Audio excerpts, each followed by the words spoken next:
Hi everyone, my name's Alex Hutchinson, creative director on Far Cry 4. I'm Mark Thompson, I'm the narrative director on Far Cry 4. Nice to meet you. Nice to meet you as well, and welcome to Karat, our new fictional location. So in Far Cry 4, you step into the shoes of Ajay Ghale, who is returning to the country of his birth, initially just to scatter his mother's ashes before he gets caught up in what's essentially a civil war. Karat is a fictional place based somewhere in the Himalayas, inspired by places like Nepal and Bhutan, and a bunch of countries from that part of the world. So looking out there, you know, one of the core things of any open world game, that sort of excitement and mystique and hope of an open world is, you know, what is all that smoke coming from? You know, what temples are out there? What secret locations? So we've peppered the world with different places to find, all of them filled with loot and secrets and collectibles and all that good stuff.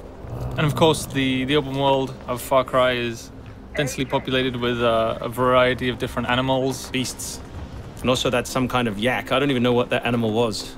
Yak, I believe. Is it a yak? With next-gen fur. Next-gen fur, that's true. Individually modeled hairs.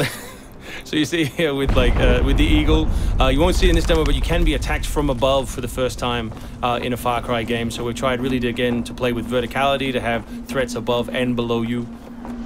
And obviously you can still get involved in the ecosystem of the animals and hunt, and you can throw bait now. Yes, to attract animals. Yeah, and stuff like the eagle stealing the morale of the goat. Like, it isn't scripted, that's just what happens at the intersection of those two different AI systems talking to each other. The goal being that every player tells themselves a different story, that they get different surprises, that they have a different story to tell their buddies when they come to work the next day or go back to school or whatever. So there are a bunch of new tools in Far Cry 4, one of which you'll see here is the grapple. We wanted to make something that allowed you to clamber over those annoying cliffs you sometimes came across in Far Cry 3, and something that would also lean into the much more vertical, much more sort of mountainous regions we were building in this game. And that was a pretty simple example, but the level designers get pretty crafty with the setup. We have these areas we're calling adventure zones in the new game, which will take you to places like temples, which you can see from afar, and force you to use the grapple in sort of really interesting and different ways.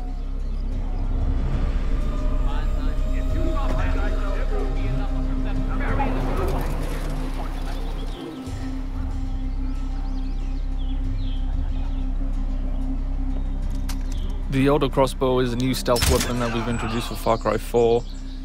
It adds a little more versatility than the bow did in Far Cry 3. Obviously it sacrifices the long range for rapid fire, but it's still a super useful stealth weapon. So this is one of my favorite bits. This if you look down when you're meleeing in the new game, you kick. So you can do all kinds of fun setups such as that. Kicking things is hilarious. I expect people around the world to be kicking rocks, explosive barrels, dead bodies come November.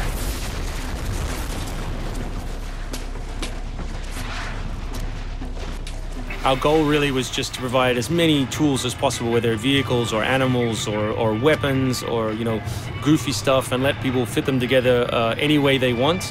Yeah, and we've snuck a few features in that fans of Far Cry 3 I think are going to be surprised by.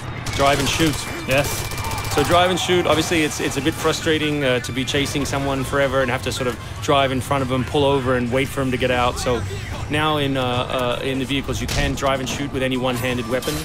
And you can also do driving takedowns from any vehicle, which I really like. So this idea of leaping from your vehicle into another vehicle, do horrible things to them, boot them out the side, and then continue on your merry way. You can now deliver death without even leaving your seat. So wingsuit is still here, and it's really cool, as you see, and actually when the space became more vertical, it actually became more fun. The mountainous environment means that there's a lot more wingsuiting to be found. And hopefully you won't get it before the middle of the game. You will. Hopefully you will get it before the middle of the game. That's the current plan. But we are many months away from watching you guys abuse us online. Means that there's a lot more wingsuiting to be found. And hopefully you won't get it before the middle of the game. So here you'll get a look at elephants Elephants are awesome. Probably my favorite animal in the game. Weaponized in many different ways. You can drive them into a rage, watch them smash the other characters in the world, or you can clamber on top of one and drive it through the gate yourself. My favorite animal is the human animal. It's very Far Cry 2 of you, Mark. Oh, it's the Shark of Darkness. So co-op is a massive part of the new game.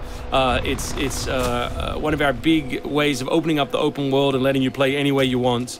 So basically, when you ask your buddy to join, all the solo missions turn off, and you're left with all of the open world toy, the outposts, the fortresses, the towers, all the quests to play any way you want.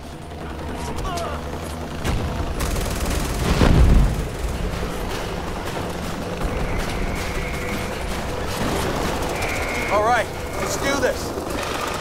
What do you think of the Buzzer, Mark, which is a small one-man helicopter? It's very red. No, but it's cool because it gives like this almost like developer perspective on the world.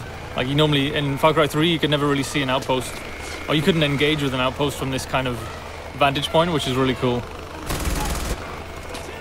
So the outposts from Far Cry 3 were like the template for the fortresses. They're kind of like bigger, better, more badass version of the outpost to More badass. To paraphrase Cliffy B. Badassitude. So imagine charging that vehicle, you know, atop the elephant as opposed to just watching it happen. We spent a lot of money on that feature. Yeah, a lot of money. Perhaps we could have put that in a video. Very expensive. So thanks everyone for watching. We really appreciate your time and we look forward to showing you a whole lot more gameplay in the coming months. The game ships, of course, November 18th worldwide on PS3, PS4, Xbox 360, Xbox One, and PC.